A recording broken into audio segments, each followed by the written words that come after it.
देखिए trade to territory वाला जो चैप्टर था आप लोग को कराया तो जा चुका था। अब आगे चलते हैं, इसमें जो बाकी है वो किया जाए। आप लोगों को मैंने मराठा के पास छोड़ा था। मराठा लोगों के साथ जो अंग्रेजों का जो युद्ध था या जो उनके बीच में जो कॉन्फ्लिक्ट था, वहां तक क्या करे बेटा।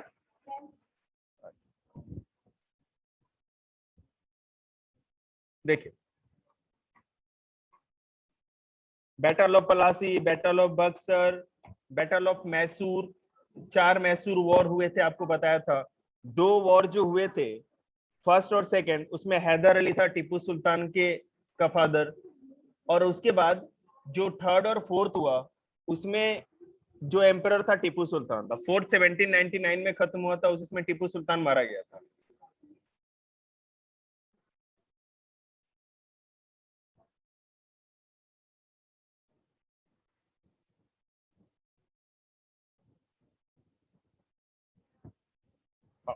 वॉर विद मराठास, इंग्लिश में किसी के पास बुक होगी तो या हिंदी में तो पेज नंबर 18 पे आ जाइएगा। आज ही आपका चैप्टर खत्म होगा, don't worry. War with Maratha, जैसा कि मैंने आप लोग को उस दिन भी बोला था कि इंडिया इसलिए गुलाम था क्योंकि यहाँ जितने भी किंग थे वो एक दूसरे के साथ यूनिटी नहीं रखते थे, एकता का भाव था। एक पर अगर अटैक हुआ है तो पड़ोस वाला ही हेल्प कर देता था कि चलो ठीक है पड़ोसी बेशक खत्म हो जाए। ये नहीं सोचते थे कि अगर 4 पड़ोसी हम मिल जाए एक साथ हो जाए तो बाहर वाले किसी दुश्मन को खत्म कर सकते। वो किसी भी फॉरेनर या इन्वेटर से ज्यादा अपने पड़ोस के या नेबरहुड के लोगों को ही बड़ा दुश्मन मानते थे। ठीक है, लेकिन मराठों में ऐसा नहीं था। मराठे, जैसा कि मैंने आपको बताया था और फिर से सुन लीजिए, मराठा 5 स्टेट्स में बटा हुआ था। पुणे, सॉरी पुणे में, एक सेकंड कहा था वो लिखवाया था ना मैंने आप लोग को, एक सेकंड लिखवाया होगा आप लोग को मैंने।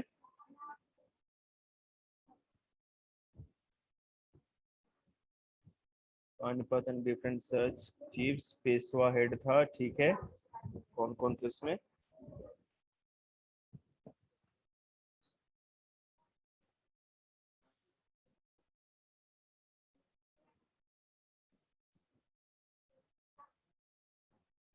हाँ या सिंधिया, होलकर, गायकवाड़, भोसले, ये जो 4 थे, ये पूरा का पूरा जो मराठा राज्य था इन 4 हिस्सों में बट गया था।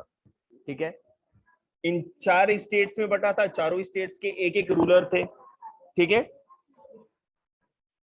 जिस स्टेट का हेड सिंधिया था, मतलब उनका सरनेम सिंधिया था, महाजी सिंधिया। ठीक है, होलकर जिनका सरनेम होलकर था, गायकवाड़, भोसले जो भी थे, तो उनका जो सरनेम था उन्हीं के नाम पर ये पूरा का पूरा डायनेस्टी का नाम था। और इन सबों का जो हेड था, चारों स्टेट का जो हेड था, सिंबॉलिक हेड जो जिसको कह सकते हैं, सांकेतिक प्रमुख था, वो था पेशवा। ठीक है, और वो पेशवा का जो कोर्ट था वो पुणे में था, और ये चारों लोग पेशवा की बात को नहीं काट सकते थे या उसकी बात को कभी भी ऑर्डर को डिनाई नहीं कर सकते थे। देखते हैं, the chiefs were held together in confederacy under the Peshwa, principal minister or prime minister, who became its effective military and administrative head based in Pune. Pune में वो हेड, पुणे में उनका कोर्ट था पेशवा का, और इन्हीं के प्रधानत्व में, अगर हिंदी में है तो आप ये शब्द जाने, प्रधानत्व में, और इंग्लिश में है तो कन्फेडरेसी, मतलब कि उनके सानिध्य में, मतलब उसके अंडर में ये चारों के चारों एक साथ जुड़े हुए थे, चारों स्टेट। वो जो भी कहते थे उसको डिनाई नहीं किया जा सकता था। और चार, थोड़ा 6 क्लास धीरे और 7th क्लास में आवाज नहीं चाहिए।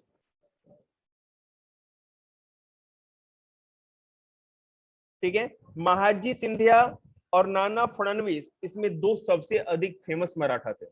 महाजी सिंधिया सबसे अधिक बड़े वॉरियर थे, अच्छे योद्धा थे, और अंग्रेज भी उनसे लोहा लेने में डरते थे, अंग्रेज भी उनसे जल्दी पंगा नहीं लेते थे। और नाना फडणवीस भी ऐसे थे।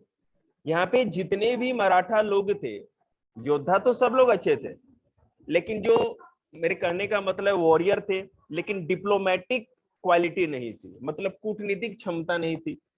कूटनीतिक क्षमता मतलब अंग्रेज क्या करते थे, बातों से और दिमाग से ही अपना कोई भी जगह बना लेते थे और जीत लेते थे।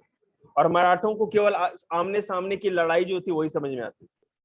लेकिन नाना फडणवीस और महाजीत सिंधिया जो थे वॉरियर के साथ साथ एक अच्छे डिप्लोमेट्स भी थे। अपना ही घर है, कहीं बैठे हैं, आएगा धीरे धीरे, अभी नहीं आया। देखिएगा, वॉर विद द मराठास हो गया। तो जैसा कि आपको पता है कि 1764 के बाद से ही बक्सर के बैटल ऑफ बक्सर के बाद से ही अंग्रेज पूरे हिंदुस्तान को अपने कब्जे में करना चाहते थे। ठीक है, तो मराठों के तरफ भी उनका रुझान हुआ कि मराठवाड़ा जो पूरा महाराष्ट्र है वो भी हम जीत ले, क्योंकि वेस्टर्न कोस्ट में पूरा बॉम्बे पड़ता था। अगर महाराष्ट्र पर अगर या मराठवाड़ा को अगर जीत लेते, मराठों को कॉन्कर कर लेते थे, तो निश्चित रूप से एक भारत का बहुत ही कीमती जगह उनको मिल जाता। तो उनके साथ भी वॉर हुआ, और देखिए वो क्या था। The Marathas were subdued in a series of wars. In the first war that ended in 1782 with the Treaty of Salabai, there were no clear victor.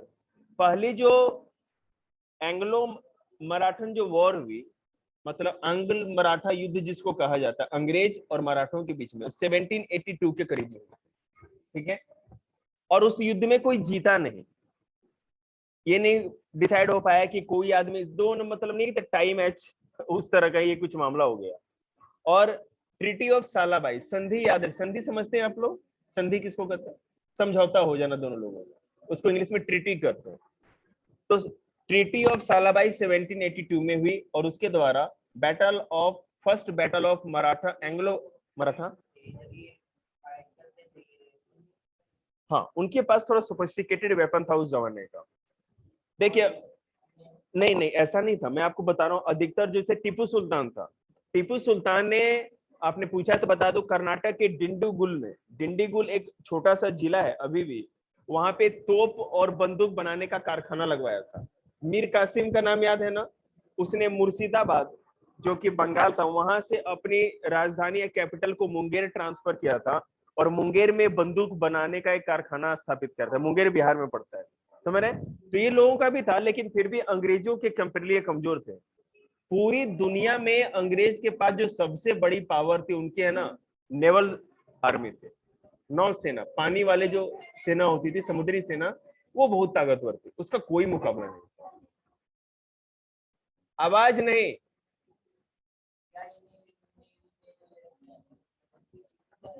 तोप, जैसे जितने भी शिप होते थे ना उनके, उसको क्या कहते हैं, फ्लीट जिनको कहते हैं, पूरा जो बेड़ा होता था उनका, तो उसमें तोपों से सुसज्जित होता था। एक से एक जो कैनन्स लगे होते थे कहीं पर भी, और भारत में कहीं भी जाना हो तो समुद्री रास्ते तो थे ही, समझ रहे ना? तो उनका कोई मुकाबला नहीं था। मराठे जानते हो ज्यादा बड़े वॉरियर क्यों थे? क्योंकि आमने सामने की लड़ाई में विश्वास नहीं करते थे, ये गुरिल्ला वॉर में विश्वास करते थे। छुप करके हमला कर देंगे, पहाड़ वाड़ में छिपे रहेंगे, अंग्रेजी सेना जा रही है, छुप करके उन पे चारों तरफ से अटैक कर देंगे, इस तरह की लड़ाई करते थे। देखिएगा, तो फर्स्ट वॉर जो थी इसमें कोई जीता नहीं, और 1782 की ट्रीटी ऑफ सालाबाई उसके द्वारा समाप्त हो गया। The second Anglo Maratha war, जो दूसरा एंग्लो मराठा वॉर हुआ, वो 1782 में तो पहले वाला हुआ था, दूसरा 1803 से 5 के बीच में हुआ। इसमें क्या था? was fought on different fronts, resulting in the British gaining Orissa and the territories north of the Yamuna River, including Agra and Delhi. इस वाले लड़ाई में आगरा, दिल्ली और उड़ीसा के कुछ क्षेत्र अंग्रेजों ने जीत लिए सेकेंड एंग्लो मराठा वॉर में। और देखिए क्या, finally the third Anglo Maratha war of 1817 and 19 crust Maratha power, Maratha power को बिल्कुल डिस्ट्रॉय कर दिया गया। मराठे बुरी तरह पराजित हुए थर्ड एंग्लो मराठा वॉर में, और ये 1817 से 1819 में हुआ। ठीक है, हिंदी समझ आते ना इतना? The Peshwa was removed and sent away to Bittur near Kanpur with a pension. The company now had complete control over the territories south of the Vindhyas. आ जाओ बैठो। ए भाषण, आवाज नीचे, एकल काम करे, मुंह किसी का नहीं चलेगा, उसको दे दो। अब जो third battle of Anglo Maratha जो बैटल हुआ, उसमें बुरी तरह से मराठा हार गए। और महाराष्ट्र का आपको पता है, मराठा जो 4 स्टेट थे, भावना नाम बताओ 4 स्टेट के।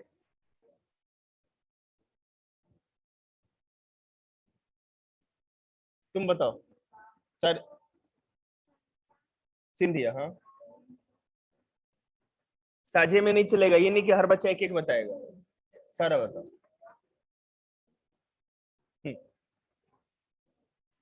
हिस्ट्री में डब्बा गोल। आप बताइए चारों स्टेट के नेम, अभी मैंने बताया था आपको। 4 स्टेट बताए थे ना महाराष्ट्र मराठों के, वो कौन से थे? हम्म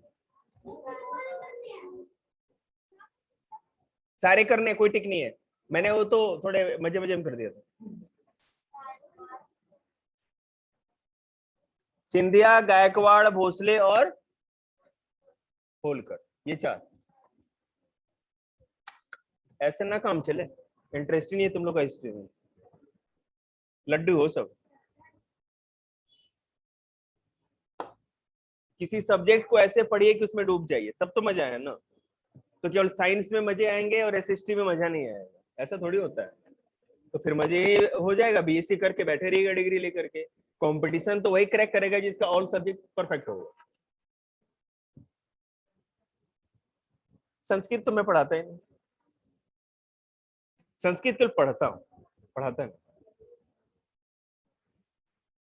द विलेज ऑफ पालमपुर करके आए प्रिपेयर, कल के टेस्ट में थोड़ा बुक निकाल के रिवाइज कर ली।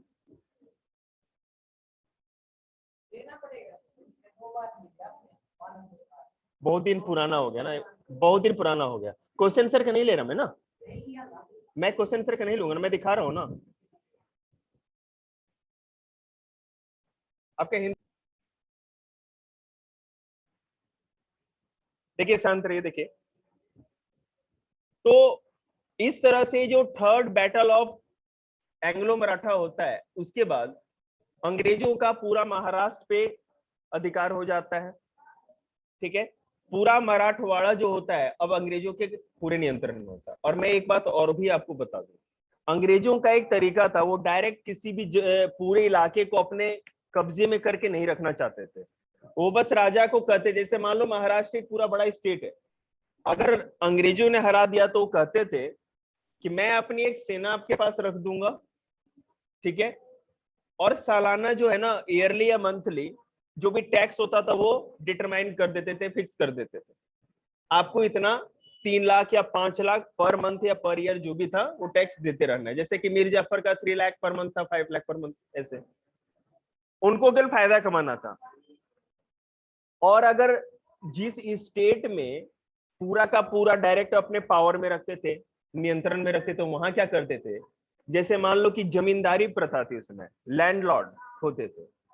तो मान लो एक जमींदार को पूरा का पूरा 200 या 300 गांव का अधिकार दिया जाता है, नीलामी होती थी कि भाई 200-300 गांवों की राजस्व वसूली की, है ना, या रेवेन्यू कलेक्शन का एक नीलामी है। तो बड़े बड़े जमींदार आते थे वहां बोली लगाने के लिए, 5 साल के लिए वो अधिकार उनको मिल जाता था। अंग्रेज कहते थे कि आपको 1 साल में 5 लाख रुपए इस इलाके से वसूल के मुझे देने हैं, और बाद बाकी जितना भी तुम वसूलो हमको उससे कोई मतलब नहीं।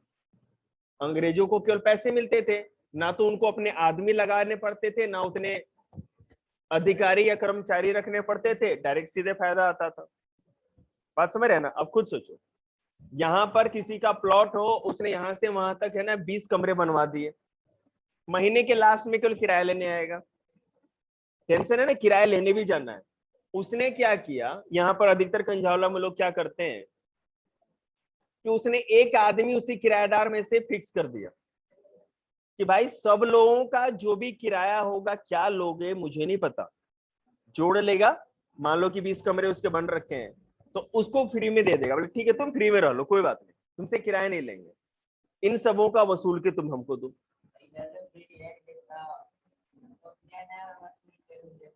अच्छा चलो ठीक है, मान लो कि मैं कहता हूं कि चाहे फ्री में ही रह जाए। देखिए बता रहे हैं, एक और भी मैं एग्जांपल आपको दूंगा। ठेकेदार समझते हैं ना, एक ठेकेदार जो होते हैं उसके अंडर में ना 20-25 लेबर मिस्त्री मजदूर रहते हैं, कहते हैं ना। तो वो क्या करेगा ठेकेदार, क्या आपका काम कराएगा। जो कॉन्ट्रैक्टर होता है ना, जैसे घर और बनाने वाला, उसके अंडर में जैसे मान लो अभी जो राजमिस्त्री होता है, मैसन होता है, उसका 600-700 रुपये बनता है। ठेकेदार हर मिस्त्री को पर डे का 500 रुपये देता है। एक लेबर का बनता है 400-450 रुपये, 500 तक पहुंच गया है, उसको देगा वो 350 और कभी कभी 300। तो हर आदमी के ऊपर से ये 100-200 रुपया जो खा रहा है ना, उसी से उसका घर चला। तो जमींदारी सिस्टम में भी ऐसा था। अगर उपज का 50% अंग्रेजों ने डिसाइड किया था, ऐसे सोच करके इतना हमको लगान देना है, तो जमींदार 50% तो वसूलेंगे क्योंकि अंग्रेजों को देना है।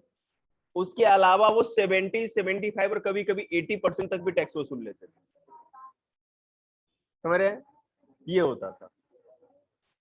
तो यहाँ पर भी ऐसा था, महाराष्ट्र में चाहे जहां पर भी जो राजा जीत लिए जाते थे, उनको कहा जाता था कि आप सत्ता पे बैठे रहो, हमें कोई दिक्कत नहीं, या किसी दूसरे कमजोर राजा को बैठा दिया जाता था और कहा जाता था कि आप हमें टैक्स देते रहिए। बोलिए।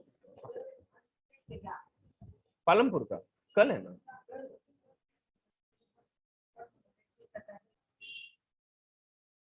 आज लगा ना बाथरूम, सबका बैग जमा करा लिया ना? ऐसा कुछ नहीं है। शिवम, साक्षी, अच्छा जी, साक्षी यादव, मम्मा बुला रहे हो। आ गए जी, आ गए, आ जाओ बेटा।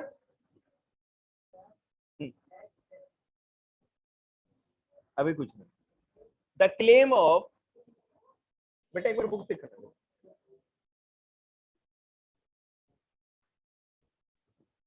The claim of paramountcy. तो पापा आए थे, बाहर ही खड़े हो क्या? तुम कैसे जाओगे, छत लाए हो? पापा आधे घंटे में आएंगे। द क्लेम ऑफ पैरामाउंटेंसी का मतलब है सर्वोच्चता का दावा, कि सबसे बड़ा कौन। समझ रहे हैं ये कैसे हुआ? It is clear from the above that form of early 19th century the company pursued, मेरे सर पर रख, अरे पागल, ये ले दबा दे इस तरह।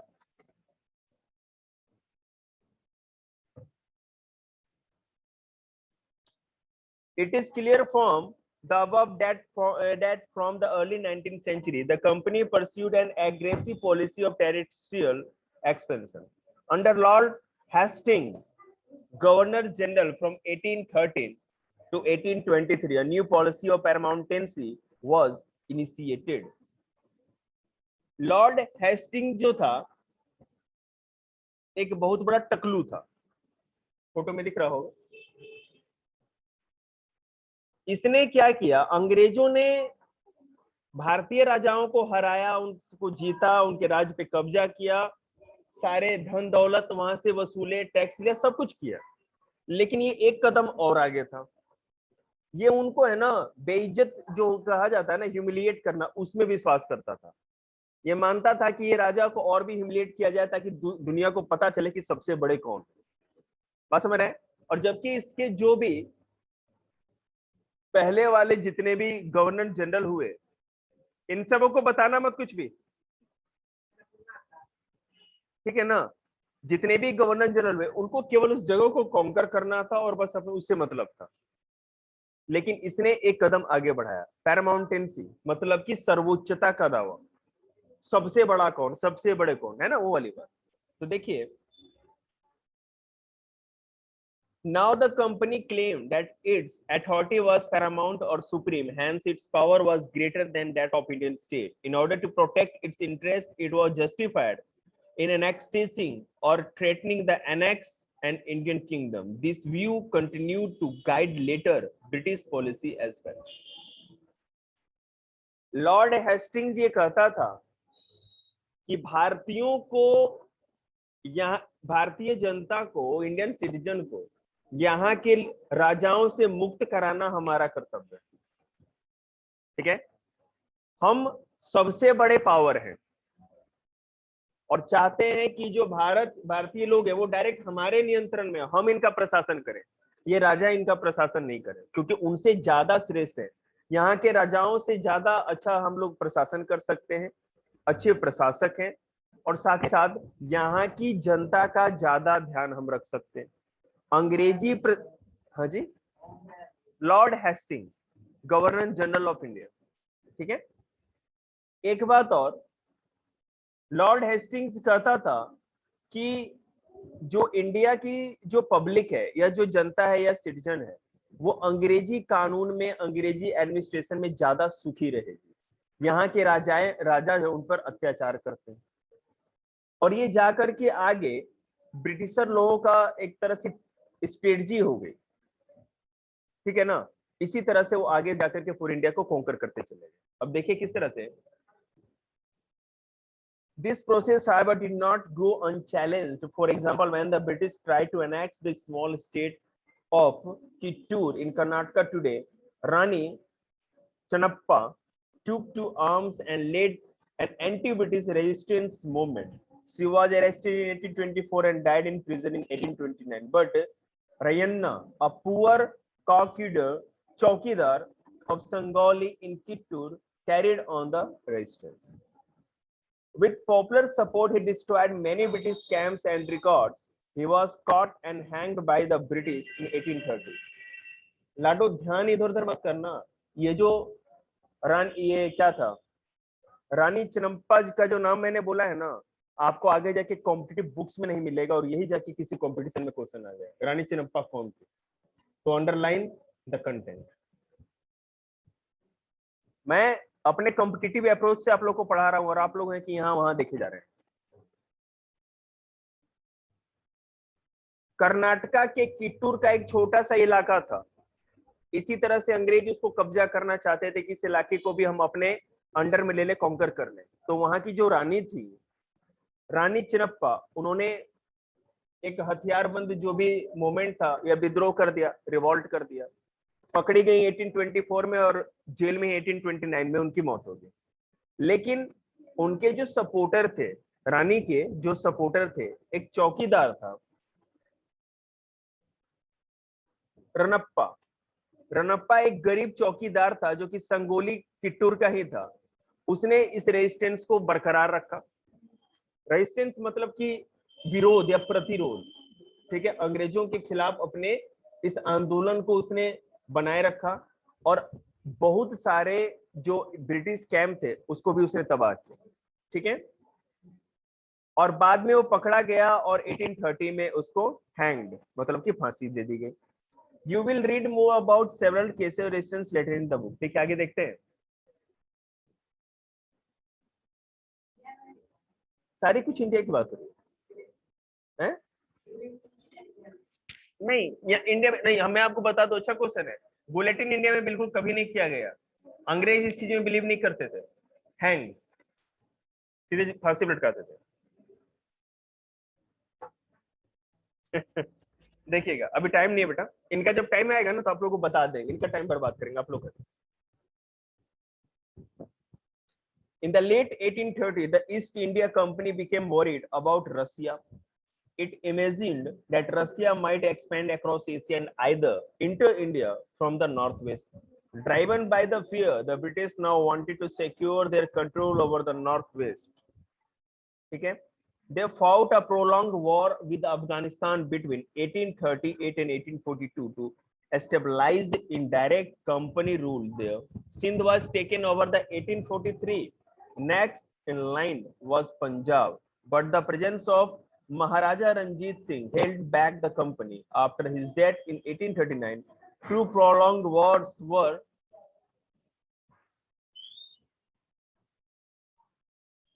fought with the Sikh kingdom. Ultimately, in 1849, Punjab was annexed. Annexed मतलब पता है क्या है? क्या लिखा हुआ है? विलित हो जाना, विलय कर लिया जाए।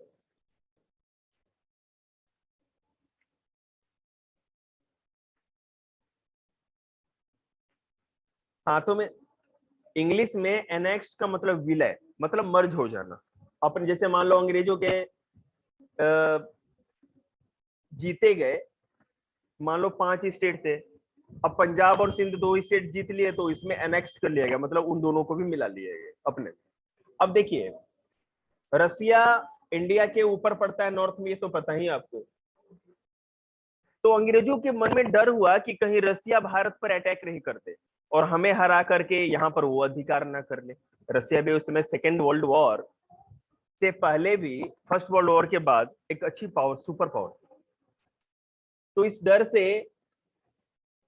अभी मैं आपको बताया था मैप आपके दिमाग में हो इंडिया का, तो बंगाल कॉन्कर कर रखा था, दिल्ली तक कॉन्कर कर रखा था, जीत लिया था। कॉन्कर करना मतलब जीत लेना, और महाराष्ट्र गुजरात तक पहुंच चुके थे।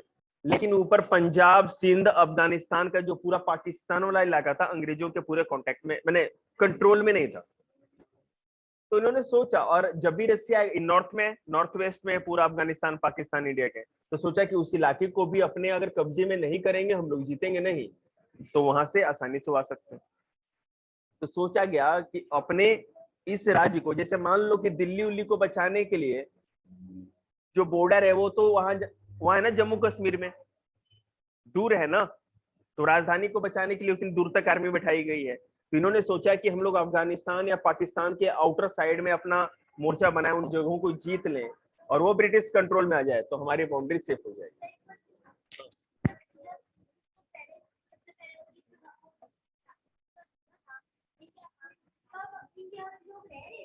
हाँ बिल्कुल, इंडिया में तो लोग थे, लेकिन पंगु और निकम्मे। पता है क्या, हम लोगों को है ना गुलामी की आदत लग गई, समझ रहे हैं? और सबसे बड़ी बात क्या है, हम लोग धर्म, जाति, संप्रदाय के नाम पे हमेशा लड़ते मरते रहते थे। अभी किसी मुस्लिम स्टेट पे एक अटैक हो जाता था, पूरा का पूरा मुस्लिम वर्ल्ड एक हो जाता था। लेकिन हमारे पास तो जाति धर्म यही इतनी थी कि आप सोच नहीं सकते। आज मैं अभी 12th क्लास को भक्ति एंड सूफी ट्रेडिशन पढ़ा रहा था, उससे पहले 12th क्लास की हिस्ट्री की बात कर रहा हूँ। और आप सोचोगे नहीं, आप सोचोगे ना तो चक्कर आ जाएगा, इतने पंथ, इतने सोच, इतने विचार, इतनी भाषाएं, इतने जाति, इतने विचार। लोग तो इसी में लड़ते मरते रहते थे। बाहर वाला तो देख रहा है ना, बाहर वाला जब घर में झांक के देखा तो उसको पता चला इंडिया में ये तो अपने में लड़ मर जाएंगे, हमें तो कुछ करना नहीं है, बस थोड़ा सा इस है ना आग में घी डाल देना। वही हुआ। देखिए, तो 1838 से 1842 के बीच में एंग्लो अफगान वॉर हुए बहुत सारे, और उसमें अफगानिस्तान को हराया गया। आपने अभी केसरी मूवी एक आई हुई थी, नाम सुना होगा आप लोगों ने। उसमें 22 या पता नहीं कितने पंजाबी थे, वो वॉर का नाम भी याद भी नहीं मेरे को, 30 के करीब। और वो ब्रिटिश आर्मी के थे, ब्रिटिश आर्मी के सैनिक थे, और उन्होंने उतने 10,000 अफगानिस्तानियों को रोका था। तो वो जो किला देखा था ना आपने, वो अफगानिस्तान का था, और वहां पर वो उसी की कहानी दिखाई जा रही है जो मैं भी बता रहा हूँ, 1838 से 42 के बीच की, समझ रहे हैं? तो वहां पे ब्रिटिश सेना थी ना, वही बात होती। 1843 में जी, वो रेलेवेंट नहीं है हमारे चैप्टर के लिए, 36-37, मतलब ये रेलेवेंट है कि मैं ये बताना चाह रहा हूँ कि ब्रिटिश आर्मी का प्रेजेंस था उस दौर में, है ना। अब देखो 1843 में जो सिंध का, पाकिस्तान में सिंध एक जिला है, सॉरी जिला करो, एक स्टेट है बहुत बड़ा, उसको अंग्रेजों ने जीत लिया। लेकिन पूरे पंजाब का जो सबसे बड़ा हेड सरदार था, जो वो महाराजा रंजीत सिंह था, बहुत बहादुर, बहुत ही शक्तिशाली। अंग्रेज उसको नहीं हरा पाते थे। लड़ाइयां हुई, संधि समझौते हुए, ट्रीटी हुई, लेकिन जीत नहीं पाए। तो लास्ट में जाकर के जब 1839 में वो मरता है, तो और भी वॉर होते हैं। 1849 में पूरा का पूरा पंजाब अंग्रेजों के कब्जे में 1849 में आया। ठीक है, आगे देखिए। बिल्कुल कुछ भी नहीं बचा था। इंडिया बेटा, अब मैं कह रहा हूँ अफगानिस्तान, पाकिस्तान, बांग्लादेश, सब कुछ इसके कब्जे में आ गया। नहीं, बाद की बात कर, बाद में सब कुछ कॉन्कर कर लिया गया था, अभी नहीं हुआ था। अंग्रेजों ने सबसे लास्ट में, अंग्रेजों ने सबसे लास्ट में पंजाब को ही कॉन्कर किया था, जो 1849 में था। पंजाब को कॉन्कर करने के बाद पूरा हिंदुस्तान उनके कब्जे में आ गया था, डायरेक्टली और इनडायरेक्टली, किसी भी तरह से। बात समझ रहे हैं? जो क्षेत्र मैं बता रहा हूं, अगर जहां पर अंग्रेज एडमिनिस्ट्रेटर या प्रशासक नहीं थे, इसका मतलब कि वहां का राजा जो होता था वो अंग्रेजों के अंडर में होता था और उनको टैक्स देता था। अब देखो बेटा, सबसे इंपॉर्टेंट है वो मैं बता रहा हूं।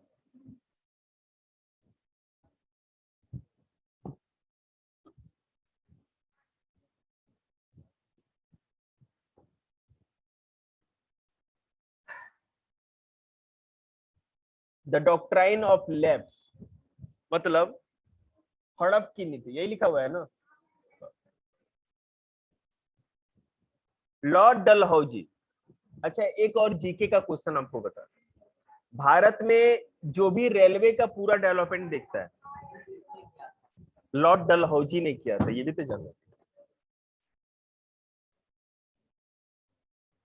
लॉर्ड डलहौजी भारत का गवर्नर जनरल था, और जो भी पब्लिक डिपार्टमेंट था, जो भी काम होता था, पीडब्ल्यूडी का नाम सुना होगा आपने, पब्लिक वर्क डिपार्टमेंट, जिस सड़क बनाना, ये पुल बनाना, है ना, या क्या कहते हैं, ये जो रेलवे का निर्माण करना, ये सब उसी की देन थे। अभी शिमला में, शिमला से ऊपर जाओगे ना हिमाचल में, तो डलहौजी नाम का एक हिल स्टेशन भी है, उन्हीं के नाम पे। इसने क्या किया कि डॉक्ट्राइन ऑफ लैप्स इंट्रोड्यूस किया, हड़प की नीति इन्होंने बताया। और ये भारत में 1845 से 56 तक गवर्नर जनरल रहे। मैं एक चीज और क्लियर कर दूं, भारत में 1857 से पहले पहले जो लोग भी हेड होते थे पूरे ब्रिटिश आर्मी के या ईस्ट इंडिया कंपनी के, उनको गवर्नर जनरल कहा जाता था। और 1857 के बाद से वही सेम पोस्ट थी, नाम केवल वायसराय हो गया। वायसराय, आप राष्ट्रपति भवन देख रहे हैं ना, वायसराय, वायसराय, वायसराय, ये जो राष्ट्रपति भवन है ना, वायसराय लॉज कहा जाता था, मतलब यहाँ वायसराय रहते थे, ठीक है, उन्हीं के लिए बनवाया गया था, लेकिन अब राष्ट्रपति रहते। ये जो आपको पार्लियामेंट दिख रहा है, उसको सेंट्रल लेजिस्लेटिव असेंबली कहा जाता है, केंद्रीय विधानसभा इसका नाम था, अंग्रेजों ने बनवाया था। बस इसका पोचाड़ा और पेंट करवाते हैं, सफेदी करवाती है इंडियन गवर्नमेंट, इन्होंने कुछ नहीं बनवाया। देखिए, तो डॉक्ट्राइन ऑफ लैप्स का क्या मतलब था, अंग्रेजों ने एक नियम बनाया कि कोई भी ऐसा एम्परर, राजा, भारत का कोई भी ऐसा राजा जिसको कोई पुत्र ना हो, बेटा नहीं हो, मतलब उसका कोई उत्तराधिकारी ना हो, तो उसका राज्य अंग्रेज अपने ब्रिटिश इंडिया में मिला ले। ठीक है, उससे पहले, हाँ बहुत अच्छा क्वेश्चन, मैं बता रहा हूँ, वही बता रहा था जी। ना मानोगे तो गला कटवाओ, गिलोटिन। मैं उदाहरण दे रहा हूं, देखो बेटा, ना मानने के चलते ही तो झांसी की रानी ने तलवार उठाई, बता रहे। जिन्होंने माना, जो कमजोर थे उनको मानना पड़ा, और जो लड़ सकते थे उन्होंने तलवार उठाई। बात समझ रहे? देखिए बता रहे हैं क्या हुआ।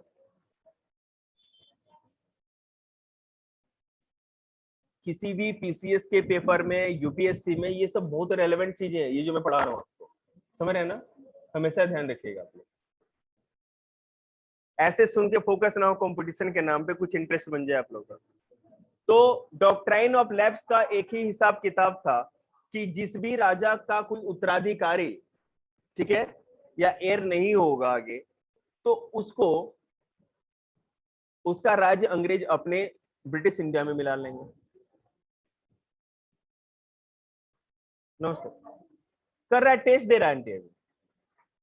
और दूसरा,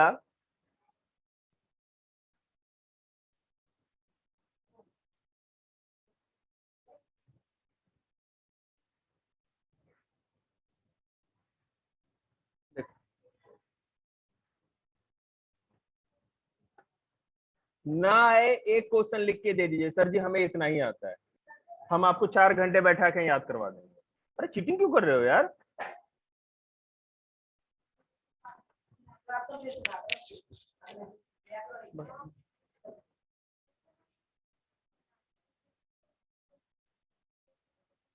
किसकी बात कर रहे हो?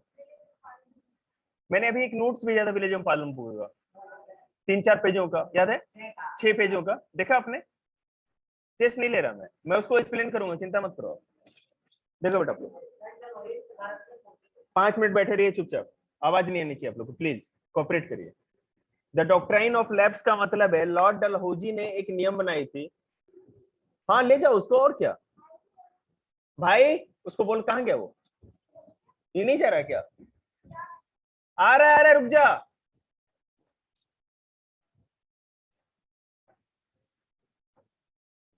Doctrine of lapse Lord Dalhousie ने स्टार्ट की थी, और उसमें ये कंडीशन थी कि जिस भी राजा के कोई बेटा नहीं है या कोई भी हेir या उत्तराधिकारी नहीं होता, वो राज्य को पूरा का पूरा अंग्रेज अपने ब्रिटिश इंडिया में मिला लेंगे। ठीक है, तो आगे जाके राजाओं ने कहा अगर जिसको बेटा नहीं होता था गोद ले लेता था, जैसे कि मान लो अपने चाचा के मैंने भतीजे को ले ले, या दूर के रिश्ते में कोई बेटा भतीजा भांजा लगता उसको ले लेता था। ठीक है, हाँ किसी को भी ले सकते थे, लेकिन लॉर्ड डलहौजी ने कहा कि ये नियम नहीं चलेगा, आपको गोद लेने का अधिकार नहीं दिया जाएगा। और इस तरह करते करते 1848 में सबसे पहले सतारा, याद रखिएगा ये बहुत बार पेपरों में आया है, 1848 में लॉर्ड डलहौजी ने सतारा जो कि महाराष्ट्र का एक जिला है उस स्टेट को कब्जे में किया, क्योंकि महाराजा बिना पुत्र के ही मर गया था। संबलपुर 1850 में, उदयपुर राजस्थान में है 1852 में, नागपुर 1853 में, और झांसी 1854 में। हम लोग केवल झांसी के बारे में जानते हैं।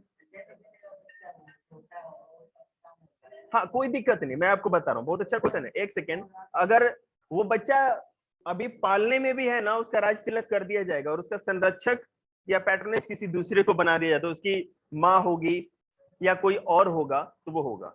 अकबर 1557 में 1556 में केवल 14 साल का था जब हुमायूं मर गया, और कलानौर जो पंजाब में पड़ता है, तो युद्ध के मैदान में उसका राज तिलक कर दिया गया था, केवल 15 साल का। हुमायूं मर गया था, हाँ हुमायूं भी नहीं, हुमायूं तो बड़ा था। ऐसे बहुत सारे केस हैं। तो छोटा भी अगर बेटा हो, गोद में भी हो, तो उसका कोई ना कोई रानी या कोई ना कोई चाचा ताऊ मंत्री उसके संरक्षक बन जाते हैं। अभी मैंने आप लोगों को रणजीत सिंह जी के बारे में बताया था, पंजाब के जो हेड थे, वो भी बहुत छोटे ही थे, तो उनकी जो माँ थी और उनके जो दीवान थे, मतलब राज्य के प्रधानमंत्री जिनको कहा दीवान, तो उन लोगों ने मिल करके उनको संरक्षण की तरह काम किया, और जब ये बड़े हो गए तो फिर इनको गद्दी मिल गई, और नहीं तो रणजीत सिंह को ही राजा बनाया गया। आगे देखिएगा, तो हर जगह इस बात को लेके विरोध हुआ कि केवल पुत्र नहीं है तो कोई ना कोई तो है ना, रानी हो सकती है, उस राज्य में दूसरे भी कोई हो सकते हैं। ठीक है, राजा के जो वंश परंपरा के और कोई दूसरे हैं। हाँ चला गया जी, ठीक है, एक सेकंड, अभी इसमें क्वेश्चन मत निकाले, मुझे चैप्टर खत्म कर, बाद में एक साथ बता देंगे, आप रख सकते हैं दिमाग में कुछ। तो इसका विरोध हुआ, और ये विरोध कोई बात नहीं, फिर इसकी बुक मेरी बुक 1856 में, वही मेरा,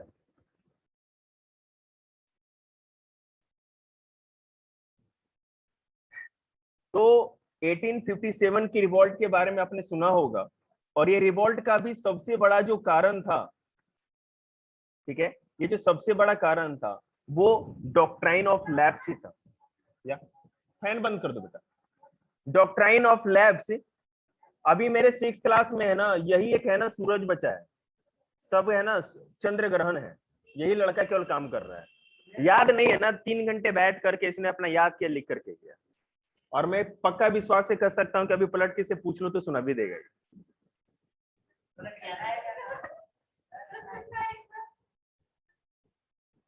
वो हम एक साथ सबका करेंगे ना, देखिएगा।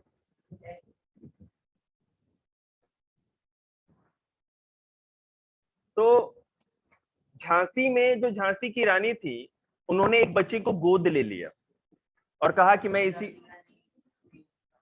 हाँ उनके अपना पुत्र हुआ था लेकिन मर गया वो, ठीक है, जहर दे दिया या अंग्रेजों ने कोई षड्यंत्र किया, इसे बहुत मिर्च मसाले नाटक वाले कहानियां आती है, लेकिन इसका हिस्ट्री में कोई भी एविडेंस नहीं है कि उनको जहर दिया गया क्या दिया गया। हिस्ट्री कंक्लूजन पे चलता है, एनालिसिस पे चलता है, विश्लेषण पे। हिस्ट्री ये नहीं है कि उसका ताऊ कौन था, ये सब कुछ नहीं, सब तो केवल एक लिंक को जोड़ने के लिए हिस्ट्री में किया जाता है। लेकिन हिस्ट्री एक्चुअली है क्या? हिस्ट्री है एनालिसिस करने का। आप जब यूपीएससी का क्वेश्चन पेपर उठाएंगे तो ये नहीं पूछेगा कि अकबर के पिताजी कौन थे, अकबर के पिताजी की राजपूतों के प्रति नीति क्या थी, बाबर की क्या थी और इनकी क्या थी। ये एक जो कंपैरिजन है, जो तुलनात्मक अध्ययन होता है, वो सब चीज को देखा जाता है। हिस्ट्री वो है ना, हिस्ट्री छोटी मोटी चीज मत बुझिए आप। यूपीएससी में ना किसी में दम ही है ना कि हिस्ट्री को मेंस में लेके लिख दे, किसी में इतना कलेजा ही नहीं होता, लिखते लिखते मर जाएगा भाई। अब ये मेरी पढ़ाई थी या पता नहीं क्या था, 2 सब्जेक्ट होते थे पहले बेटा, अब 1 होते हैं ऑप्शनल पेपर। देखिएगा, तो झांसी की रानी ने लड़ाई करी और कानपुर में जो नाना साहब थे उनसे मदद भी मांगी। कानपुर के ही तात्या टोपे थे, 1857 का भी जो विद्रोह हुआ तो उन लोगों ने भी सपोर्ट किया। और झांसी की रानी मर करके मैंने शहीद हो गई, युद्ध के मैदान में ही मरी थी। और याद रखिएगा, कैप्टन ह्यूरोज जिसने झांसी को कॉन्कर किया था, उसने कहा कि पूरे के पूरे रिवोल्ट में, आंदोलन में एक ही मर्द था जो कि आज वीरगति को प्राप्त करके मेरे सामने मैदान में पड़ा हुआ है। एक ही था वो योद्धा, और दूसरा कोई नहीं। नाना साहब भाग डर करके, ठीक है ना, अपनी पूंछ दिखा के नेपाल भाग गए और पता भी नहीं चला, उनके बारे में किसी को कोई एविडेंस नहीं मिला, जिए मरे। तात्या टोपे पकड़े गए और महाराष्ट्र के, सॉरी, मध्य प्रदेश की शिवपुरी डिस्ट्रिक्ट में बरगद के पेड़ से उनको लटका के फांसी दी गई ताकि सब लोगों में आतंक फैल जाए। समझ रहे हैं ना? तो ऐसा था 1857 का विद्रोह। 1857 यानी 1757 में ही, 100 साल पहले ही हम लोग अंग्रेजों को भगा देते अगर मीर जाफर ने गद्दारी नहीं की रहती और पलासी का युद्ध अगर सिराजुद्दौला जीत जाता। तो वही बात है ना, वो किसका, ये तो बेटा कोई एविडेंस इसका तो भी है नहीं, ऐसे बहुत सारे हो गए।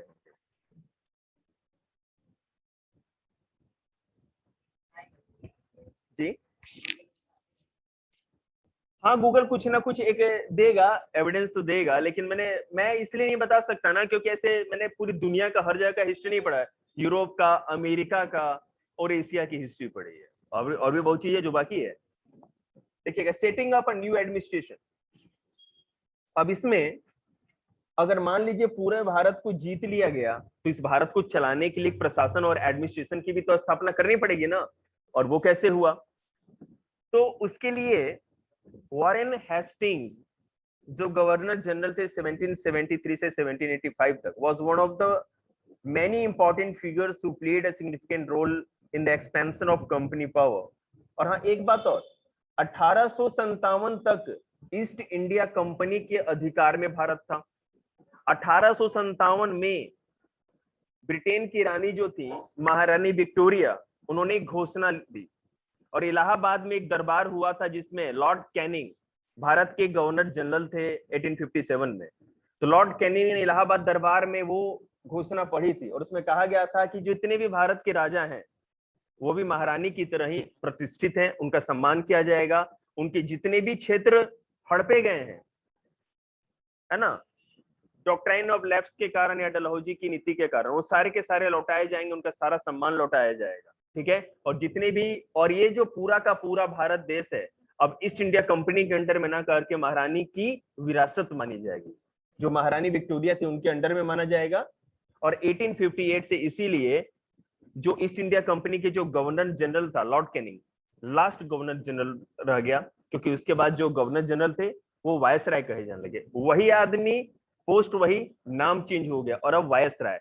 वायसराय मतलब कि रिप्रेजेंटेटिव ऑफ, नहीं, अच्छा, मार के गुद्दी ना चमका दे, अभी हो जाएगा तो हम लोग आजाद है भैया। महारानी राजा की बात कर रहे हो? नहीं नहीं नहीं, फोन दे दो, 5 घंटा पढ़ के गया है, फोन दो इसको, ले ले बेटा, कोई बात नहीं, मैं हूं ना, चाहूँ 4 घंटे 5 घंटे 1 बजे से आकर के लड़का बैठ के पढ़ाई करा, क्या करे बताओ? कुछ नहीं बोल सकती, चुप हो जाओ। देखिएगा, हाँ हाँ, जाओ ना तुम, ऐसा करो। अब भारत में जो 4 मेन स्टेट थे, बंगाल, ठीक है, बंगाल, बॉम्बे और मद्रास, ये 3 प्रेसिडेंसी हो गई। और अब बॉम्बे प्रेसिडेंसी में लगभग लगभग जो पूरा वेस्टर्न था, गुजरात हो गया, महाराष्ट्र हो गया, मध्य प्रदेश, ठीक है। बंगाल प्रेसिडेंसी में बंगाल, बिहार, उड़ीसा, अवध पूरा आ जाता था। और मद्रास प्रेसिडेंसी में जो पूरा का पूरा साउथ इंडिया था, पूरा का पूरा आता था। ये अंग्रेजों के अधिकार में हो गया। It was ruled by a governor, और वहां पे एक गवर्नर रखा जाता था, स्टेट का एक गवर्नर होता था, और पूरे कंट्री का एक वायसराय होता था, जो कि लॉर्ड कैनिंग था 1857।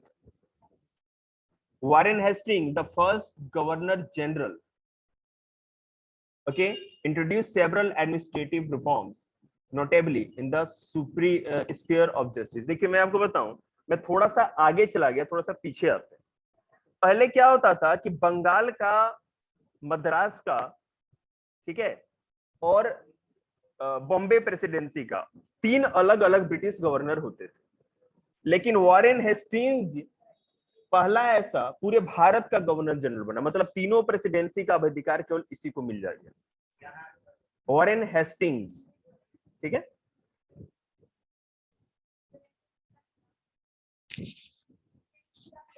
कुछ नहीं किया बेटा, समय ब्रिटिश गवर्नमेंट ने ऐसा बना दिया है, इसको ये पोस्ट दे दिया। अब देखिए, अंग्रेज जब यहाँ आए तो उनको लगा कि इनको यहाँ पे जो इंडियंस हैं यह तो अपने कानून से चलेंगे। ब्रिटिशर एक बात को हमेशा जानते थे, धर्म की आड़ में, धर्म के नाम पर लड़ा करके हम पूरे भारत पर कब्जा कर सकते हैं, अधिकार करके रख सकते हैं। लेकिन इनके धर्म के नाम पे या रिलीजियस मैटर्स पे अगर किसी भी तरह का इंटरफेयर करेंगे तो ये हमारे सबसे बड़े दुश्मन बन जाएंगे। धर्म के नाम पे सब एक हो जाते थे, समझ रहे हैं। तो उन्होंने क्या किया कि हिंदुओं के लिए, मुसलमानों के लिए जो भी नियम कानून चलते थे, उनके लिए मुफ्ती और गाजी ऐसे पोस्ट बना दिए जो कि वो कानून को जानते थे, और उसी के हिसाब से वहां के कोर्ट में भी, ब्रिटिश कोर्ट में फैसला किया जाने लगा। देखिएगा, from 1772 a new system of justice was established. Each district was to have 2 courts, a criminal court, फौजदारी, क्रिमिनल कोर्ट मतलब फौजदारी कोर्ट कहा जाता था, और अभी भी वही नाम है, आपको पता हो नहीं हो तो मैं बता दूं, एंड सिविल कोर्ट, दीवानी अदालत। दीवानी और फौजदारी, फौजदारी मतलब कि कोई ऐसा क्राइम आप करते हो जिसमें सजा मिलती है आपको, कोई आईपीसी वाली, तो फौजदारी में जाएगा। और दीवानी मतलब जमीन जायदाद का मामला कुछ हो, सिविल मामले मैटर हो, किसी को थोड़ा मोड़ा ऐसा हो जाता है, उसको कहते हैं जी। हाँ बेटा, तो फौजदारी जाएंगे, फौजदारी कचहरी।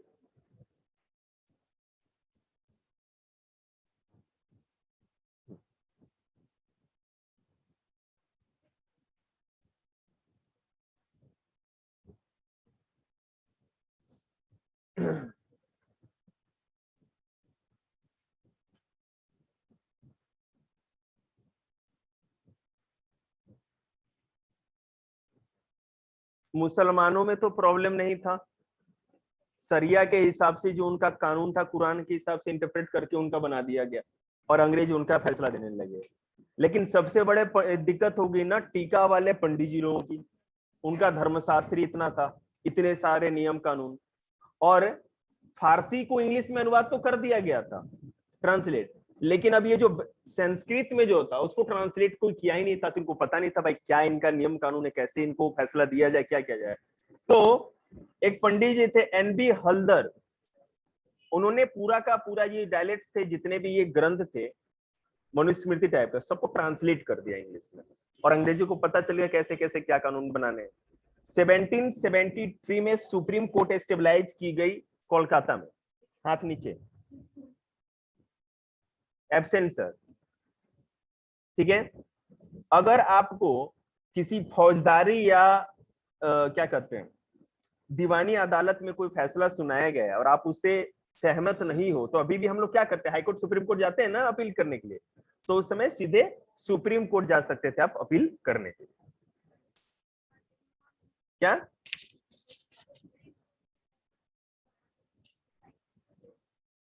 तो प्रिवी काउंसिल के पास जाता था, जो राजा के लोग होते थे, वो फिर ब्रिटेन मामला जाएगा। लेकिन अब किसी मूची ने, किसी धोबी ने कुछ कर दिया तो उतना पहुंच भी होनी चाहिए, बहुत बड़ा मामला होता था तो वहां तक जाता था, रानी का फैसला लास्ट माना जाता था। तो है तो फिर राम जी।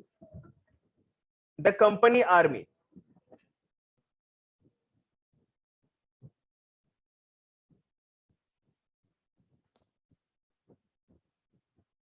ठीक है, मैं कंपनी आर्मी के बारे में बता दूं। इसमें कंपनी आर्मी जो भी बनाई गई थी, पहले क्या था, 1857 के रिवॉल्ट में आर्मी में भी कुछ ना कुछ रिफॉर्म या सुधार करने की जरूरत महसूस की गई। कुछ इंडिया की बात करें बेटा, ब्रिटिश आर्मी जो थी, ब्रिटिश आर्मी में लोग कौन थे, इंडिया के ही तो लोग थे। केसरी मूवी आपने देखी है तो इंडिया के सरदार जी लोग तो लड़ रहे थे ना अफगानिस्तान से, अंग्रेज कहाँ दिख रहे थे आपको। एक उसका कैप्टन रहता था, बड़ा ऑफिसर केवल अंग्रेज बना देते थे, बाद बाकी है।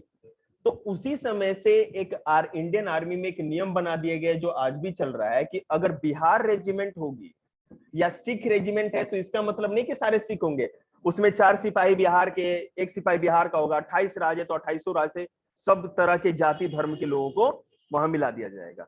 तो एक जगह के नहीं रहेंगे ना। क्या सिख रेजिमेंट ये सब नाम क्यों है, ये पहले से ही बनी हुई है, ठीक है ना। उसमें ऐसा है कि उसी समय से मिक्सअप कर दिया गया। हाँ बिल्कुल, जाट रेजिमेंट बेटा मतलब कि उस जाति के नाम पे बना दी गई है, बहुत अलग लगता है कि रेजिमेंट थी ना, तो पहले उस जाति की ही रेजिमेंट थी अंग्रेजों के समय। लेकिन अब क्या है, अभी भी वही चलते आ रहा है, क्योंकि अगर जाट के खिलाफ बोलेंगे तो जाट दुखी हो जाएंगे ना। सिख रेजिमेंट को तोड़ के कोई दूसरा नाम रखेंगे तो सिख आग बबूला हो जाएंगे। तो अब अभी भी गवर्नमेंट उसमें नहीं कर सकती, लेकिन ब्रिटिश गवर्नमेंट ने क्या किया, सबको मिक्सअप कर दिया ताकि आगे जाके 1857 का कोई रिवोल्ट ना हो पाए, ठीक है। और इसी के साथ आपका चैप्टर समाप्त होता है। बताने के लिए तो मैं चाहूं तो आपको 3 दिन तक इसमें भाषण दे सकता हूं जितना मन चाहे, लेकिन मेरे पास टाइम बहुत कम है।